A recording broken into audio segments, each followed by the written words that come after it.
আজকে আমি এঁচোড় বানাবো। তো এঁচোড়ের জন্যে কড়াই তেল দিয়েছি বেশ অনেকটা সাদা তেল। এখানে 4-5টা তেজপাতা দিয়ে দিলাম, একটা বড় এলাইচি, 4টে লবঙ্গ, ছোটো এলাইচি 4টে দিয়ে দিলাম। এখানে দারচিনির টুকরো 4-5টা, 10-12টা গোলমরিচ দিয়ে দিলাম। এবার আমি লম্বা করে কেটে রেখেছি 2টো পেঁয়াজ বড় সাইজের, এটাকে দিয়ে দিলাম।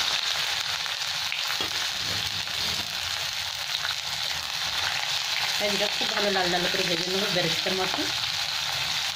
তারপর আমি মশলাগুলো দিয়ে দেবো।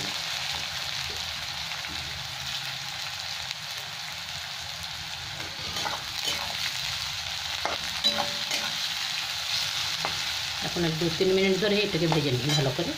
এদিকে একটা মশলা তৈরি করে নিচ্ছি, আদা রসুন আর টমেটো একসাথেই বেটে নেবো মিক্সিতে।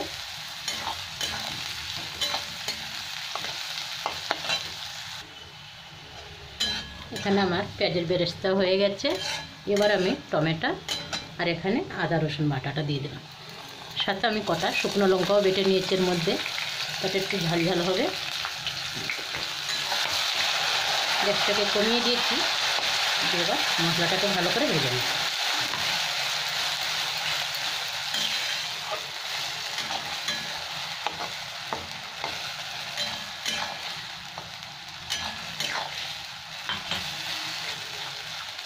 মশলাটা ভাজে ভাজে এদিকে একটা মশলা তৈরি করে নিচ্ছি আমি। এর মধ্যে একটু দই দেবো আর বাকি সব শুকনো মশলাগুলো দিয়ে দেবো একটু। এটা একটু ভাজতে থাকি 2-3 মিনিট ধরে। এখন এবার আমি এই দইটা দিয়ে দিলাম। দইটার মধ্যে হলুদ, লঙ্কার গুঁড়ো আর ধনে পাউডার, জিরে পাউডার দিয়ে দিচ্ছি, একটু নুনও দিয়ে দিচ্ছি সাথে। এই মশলাটা আমার তৈরি করলো ছোট্ট ক্যামেরাম্যান।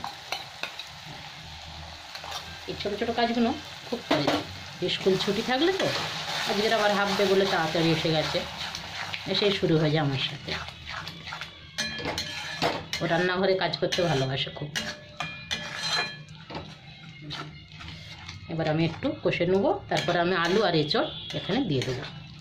এটা যে খেতে হবে চিকেনের মতো পুরো, এই জন্য চিকেনের মশলাই পুরো তৈরি করছি আমি। এখন তেল ছাড়া পর্যন্ত আমি এটাকে ভাজতে থাকবো। মশলাটা আমার ভালো ভাজা হয়ে গেছে। এবার আমি দিয়ে দিচ্ছি চিকেন মশলা, দিয়ে দিলাম 1 চামচ ভরে। এবার আমি সাথে আলু আর এঁচোড়টাও দিয়ে দেবো, একসাথে কষতে থাকবো। এখানে মোটা মোটা করে আলু কেটে রেখেছি, এটা দিয়ে দিলাম। এঁচোড়ও কেটেছি এরকম মোটা মোটা করে একটু। এঁচোড়টা খুব ছোটো তো একটু বড় বড় করে কেটে নিয়েছি, কেন গলেও যাবে। এবার আমি আরামসে এটাকে কষতে থাকবো 4-5 মিনিট।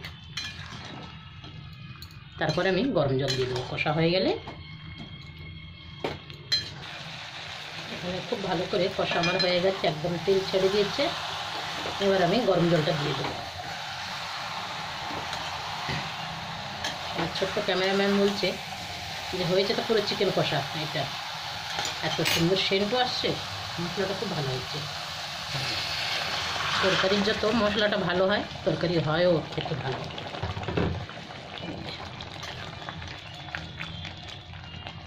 এরকমই ঝোলটা থাকবে। গ্যাসটাকে কমিয়ে দেবো, দিয়ে ঢাকা দেবো আমি। এবার এখানে আমার নুন টুন সব দেওয়া হয়ে গেছে। এবার ধিমি আঁচ করে দিয়ে ঢাকা দিলাম।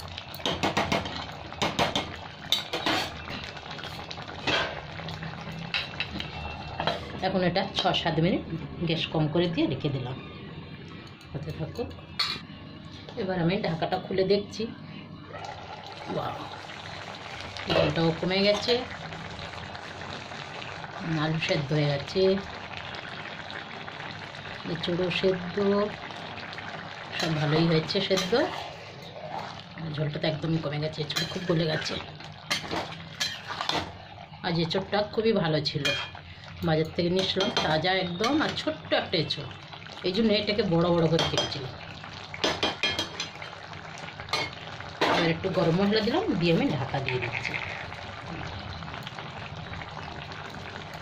আমার হয়ে গেছে রান্নাটা, আর কিছু করবো না, রান্না এখন শেষ। গ্যাসটা বন্ধ করলাম।